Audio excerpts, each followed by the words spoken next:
Hey learners, hello and welcome to our next video which is from chapter 17, class 11th NCERT, breathing and exchange of gases, and topic is mechanism of breathing. Also I'll be covering respiratory volumes and capacities. Okay so शुरू करने के पहले मैं आप सभी से ये बताना चाहूँगी कि अगर आप इस वीडियो को या फिर आपने इस टॉपिक को पहले कभी नहीं पढ़ा है तो इसे नॉर्मल स्पीड पे ही सुनिएगा, और अगर आप इसे रिवीजन पर्पस या किसी और पर्पस से सुनना चाहते हैं then you can choose speed as you like. Also इस वीडियो के एंड होते होते आपको मैकेनिज्म ऑफ ब्रीदिंग बिल्कुल क्लियरली समझ आ चुका होगा। बस मैं एक और एडिशनल एडवाइस देना चाहूँगी कि जैसे ये वीडियो एंड होता है आप एनसीईआरटी की रीडिंग लगा लें पेज नंबर 270 से पेज नंबर 272 तक, जिससे कि आपको इस टॉपिक में एक एक्स्ट्रा एज मिल सके, ये टॉपिक अच्छे से क्लियर हो सके। नीट 2022 में जितने ज़्यादा असर्शन रीजन क्वेश्चन आए थे ये ज़्यादा से ज़्यादा एनसीईआरटी की लाइन से ही उठ के आए थे। ठीक है, तो लाइंस पता होना भी उतना ही इम्पॉर्टेंट है जितना उस लाइन के पीछे कंसेप्ट को पता करना है। तो मैं यही कोशिश करती हूँ कि मैं जितने भी वीडियोस लाऊं एनसीईआरटी की लाइंस को बिल्कुल खोल के रख दूं ताकि आप उसे बिल्कुल अच्छे से समझ सकें। ठीक है, so without knee further delay let's begin. Okay, mechanism of breathing शुरू करने के पहले आपको कुछ ऐसे टर्म्स है जिसके बारे में पता होना चाहिए ताकि आगे का प्रोसेस समझने में ज़्यादा दिक्कत ना आए। ठीक है, तो ब्रीदिंग ब्रीदिंग के दो स्टेज होते हैं, इंस्पिरेशन और एक्सपीरेशन। इंस्पिरेशन का मतलब होता है एटमॉस्फेरिक एयर को अंदर लेना, और एक्सपीरेशन का मतलब होता है एल्वियोलर एयर को बाहर निकालना। अब एल्वियोलर एयर क्या होता है? So alveoli are functional unit of lungs. तो इन एल्वियोलाई में जो एयर प्रेजेंट होता है इनको ही एल्वियोलर एयर बोलते हैं। फिर है intercostal muscle, muscle found between ribs which helps in breathing. और दो टाइप के होते हैं, एक तो होता है इंटरनल इंटरकोस्टल मसल और दूसरा होता है external intercostal muscle. Intercostal muscle के बाद है diaphragm. Diaphragm is principal muscle of breathing जो कि डोम शेप का होता है। उसके बाद है रिब्स और है स्टर्नम। फिर आता है थोरैसिक केज जिसको हम रिब केज भी बोलते हैं।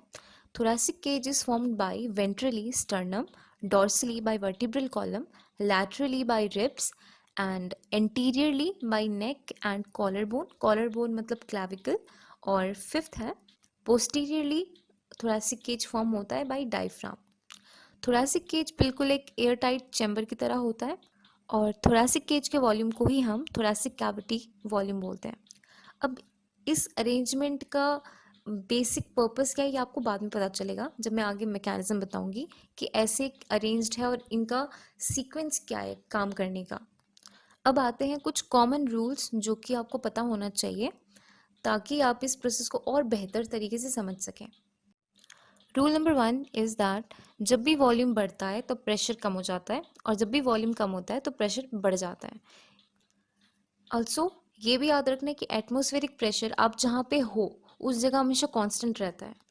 तो अगर आपको पल्मोनरी प्रेशर या तो आपके लंग्स के प्रेशर को चेंज करना है तो इस चेंज को करने के लिए बस आप अपने थोरैसिक कैविटी के वॉल्यूम को कम या ज़्यादा कर सकते हो जिससे कि पल्मोनरी प्रेशर ज़्यादा या कम हो जाए। ठीक है, because atmospheric pressure is always constant. अब ये कम ज़्यादा क्यों हो रहा है ये भी आपको एक्सप्लेनेशन मिल जाएगा, बस आप इस बेसिक्स को ध्यान रखिए। Based on the first rule जिसका जो ये बोलता है कि वॉल्यूम बढ़ने से प्रेशर कम होता है और वॉल्यूम कम होने से प्रेशर बढ़ता है, इससे दूसरी चीज़ आप क्या लिंक करोगे इज़ दैट थोरैसिक कैविटी का जो वॉल्यूम है अगर आप उसको बढ़ाना चाहो या फिर आप उसे बढ़ाते हो तो उससे पल्मोनरी वॉल्यूम बढ़ता है। अब मेन क्वेश्चन आएगा कि क्या थोरैसिक कैविटी क्या पल्मोनरी। तो थोरैसिक कैविटी तो मैंने आपको बता दिया, जो ऊपर थोरैसिक केज फॉर्म होता है तो उसका जो वॉल्यूम है उसी को थोरैसिक कैविटी वॉल्यूम बोलते हैं। और pulmonary volume is nothing else than lungs का वॉल्यूम। जो भी लंग्स का वॉल्यूम है, लंग्स का प्रेशर है, उसको हम पल्मोनरी वॉल्यूम या पल्मोनरी प्रेशर बोलते हैं। लंग्स के अंदर जो प्रेशर है that is pulmonary pressure, and lungs के अंदर जो वॉल्यूम है एयर की उसको पल्मोनरी वॉल्यूम कहते हैं। ठीक है, तो थोरैसिक कैविटी वॉल्यूम अगर बढ़ता है तो पल्मोनरी वॉल्यूम भी बढ़ता है जिससे इंटरप्लूरल प्रेशर कम हो जाता है, सॉरी इंट्राप्लूरल प्रेशर कम हो जाता है। Okay, and thoracic cavity volume अगर कम होता है तो पल्मोनरी वॉल्यूम कम हो जाता है जिससे कि इंट्राप्लूरल प्रेशर बढ़ जाता है। Simple. Now comes second thing कि अगर आप चाहते हो कि एयर अंदर बाहर हो तो इसके लिए एक प्रेशर ग्रेडियंट बनाना पड़ेगा, एयर प्रेशर ग्रेडियंट। तो ये समझना बहुत इंपॉर्टेंट है कि हमेशा एयर हाई प्रेशर से लो प्रेशर की तरफ मूव होता है। सो कंसिडर एक एक वॉल्यूम है, एक एक कंटेनर है नंबर ए, एक कंटेनर नंबर बी। तो अगर मानते हैं कि ए में ज़्यादा प्रेशर है और बी में कम प्रेशर है तो एयर ए से बी की तरफ जाएगी। ये सब बेसिक कंसेप्ट है जो कि केमिस्ट्री का ही है, बट ये यहाँ पे यूज़ होगा, इसलिए मैं आपको पहले ही बता दे रही हूँ। अब हमने जितने भी बेसिक्स थे, जो भी टर्मिनोलॉजीज थी, वो बिल्कुल अच्छे से क्लियर कर लिए हैं। अब हम शुरू करते हैं कि इंस्पिरेशन और एक्सपिरेशन एक्चुअली कैसे कैसे होता है हमारे लंग्स में। I am reading out a definition of inspiration which is quoted in NCERT, which is in inspiration, atmospheric air is drawn in from air to move inside lungs. Pressure in lungs must be less than atmospheric air pressure for this to happen. Expiration, for alveolar air to release out, atmospheric pressure must be less than pulmonary pressure. अब आप इस चीज़ को यहाँ पे pause करके दोबारा पढ़ के एक बार क्लियर इमेज बना सकते हैं, क्योंकि आगे सब कंसेप्चुअल है, तो इसे बहुत अच्छे से खाली दिमाग से समझना और सुनना है। कुछ भी एक्स्ट्रा नहीं सोचिएगा, वरना आप कंफ्यूज हो सकते हो, और कोई भी लाइक जो मेरा स्टेटमेंट है उसे मिस मत कीजिएगा। Normal breathing rate is 12 to 16 times पर minute and normal inspiration is for 2 seconds. ठीक है, ये एक्टिव प्रोसेस होता है, और नॉर्मल इंस्पिरेशन के लिए इंट्राप्लूरल प्रेशर इन्वायरमेंटल प्रेशर से कम होता है। ठीक है, तो अगर हमें इंट्राप्लूरल प्रेशर कम करनी है तो इसे अचीव करने के लिए थोरैसिक कैविटी की वॉल्यूम को हमें बढ़ाना होता है। इसको बढ़ाने के लिए डायफ्राम डोम शेप से फ्लैटेंड हो जाता है। एंड EICM जिसका फुल फॉर्म है एक्सटर्नल इंटरकोस्टल मसल, ये रिब्स को अपवर्ड मूव करता है और स्टर्नम को फॉरवर्ड मूव करता है।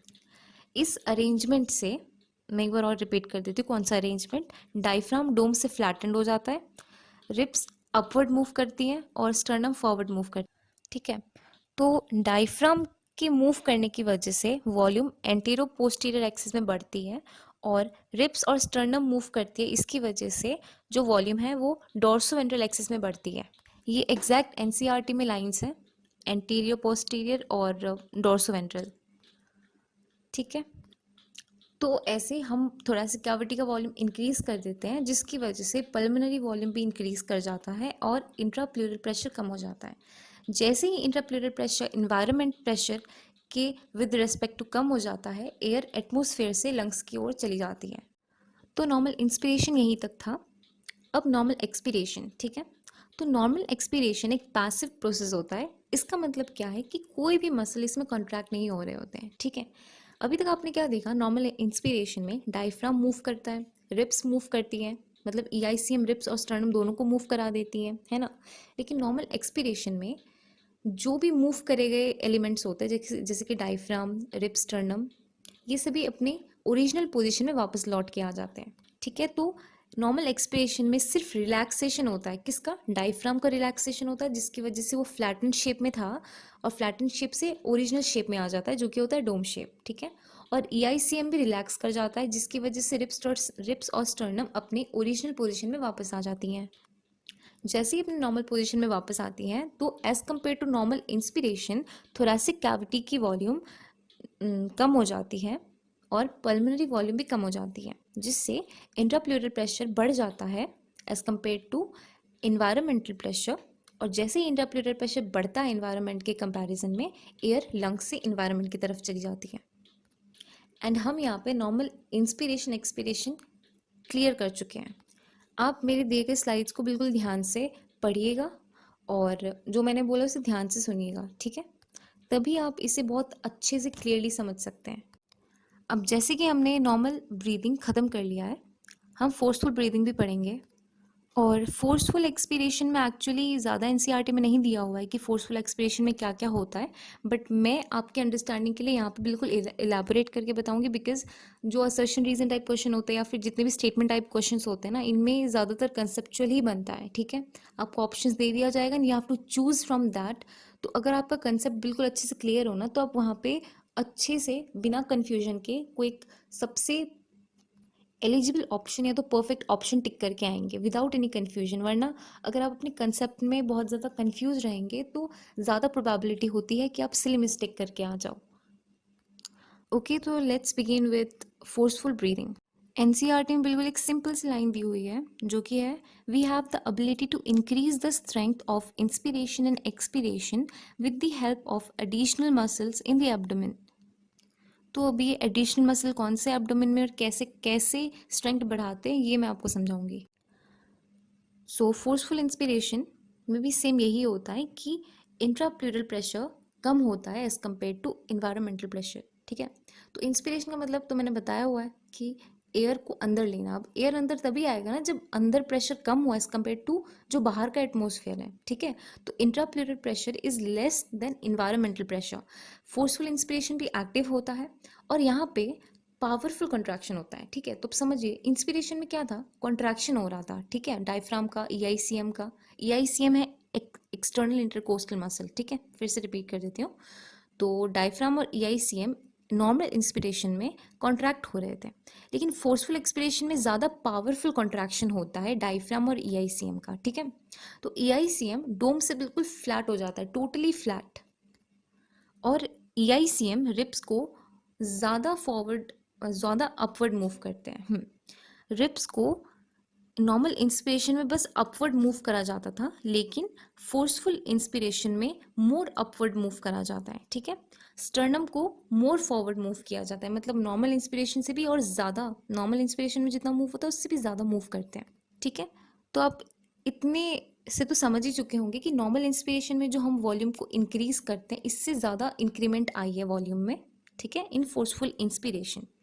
तो इन सभी अरेंजमेंट की वजह से थोरैसिक कैविटी वॉल्यूम ज़्यादा बढ़ जाती है, जिससे कि पल्मोनरी वॉल्यूम भी ज़्यादा बढ़ जाता है, और intrapleural pressure as compare to normal inspiration और ज़्यादा कम हो जाता है। ठीक है, जिसकी वजह से एयर रैपिडली लंग्स में एंटर कर जाते हैं, और यहाँ पे फोर्सफुल इंस्पिरेशन हो गया। फोर्सफुल एक्सपिरेशन, अब हमने नॉर्मल एक्सपिरेशन में क्या देखा था कि जो डायफ्राम, रिब्स, स्टर्नम है, ये अपने ओरिजिनल पोजीशन में वापस लौट के आ रहे थे, लेकिन फोर्सफुल एक्सपिरेशन में ऐसा नहीं होता है। फोर्सफुल एक्सपिरेशन एक्टिव होता है, और इसमें भी इंटरप्लूरल प्रेशर हमें बढ़ाना होता है। एक इन्वायरमेंटल प्रेशर के कंपैरिजन में इंट्राप्लूरल प्रेशर हमें बढ़ाना होता है ताकि एक्सपिरेशन हो, राइट। तो इसे अचीव करने के लिए हमें क्या करना होता है, जो आईआईसीएम है, IICM is internal intercostal muscle. अब तक आप बस ईआईसीएम सुनते हुए आए हो, जो कि होता है एक्सटर्नल इंटरकोस्टल मसल। ठीक है, तो यहाँ पे आईआईसीएम वर्क करता है। ओके, आईआईसीएम रिब्स को मोर डाउनवर्ड मूव करता है। ठीक है, तो जो रिब्स का नॉर्मल पोजीशन है उससे आईआईसीएम रिब्स को डाउनवर्ड मूव करता है, और स्टर्नम को जो उसके नॉर्मल पोजीशन है उससे इनवर्ड मूव करता है। ठीक है, और सेकंड है abdominal muscle. Abdominal muscle diaphragm को अपवर्ड पुश करता है। ठीक है, तो जो डोम शेप है उससे भी और अपवर्ड पुश करता है, ताकि थोरैसिक कैविटी का वॉल्यूम बहुत ज़्यादा कम हो जाए, और इससे पल्मोनरी वॉल्यूम भी कम हो जाए, एंड इन दोनों की वजह से इंट्राप्लूरल प्रेशर बहुत कम हो जाता है as compare to normal expiration. Normal expiration में जो प्रेशर कम होता है ना, इससे भी कम हो जाता है।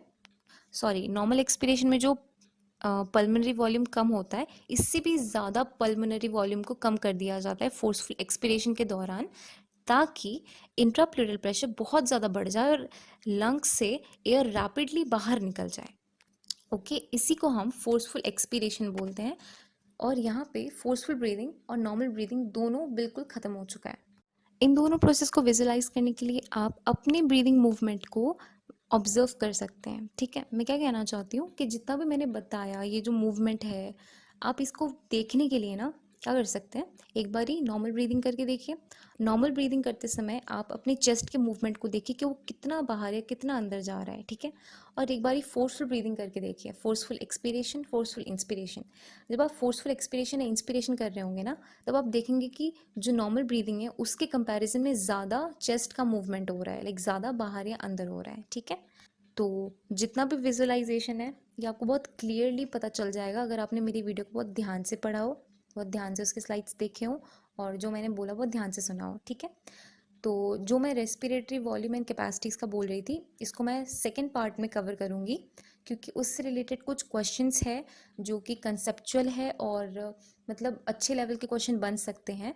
मैं बताऊंगी नहीं कैसे क्वेश्चंस है, वो आप उसी वीडियो में देखोगे, और मैं कुछ पीवाईक्यूज भी कवर कर दूंगी उसी टॉपिक से जो कि रीसेंट ईयर्स में आए हुए हैं। Okay, and till then study hard, and जो मैंने बोला है एनसीईआरटी पढ़ लेना है, तो आप उससे ऑनेस्टली जाके वहाँ पढ़ लीजिए, ताकि ये आपको एनसीईआरटी के लैंग्वेज में भी बहुत अच्छे से समझ आ जाए।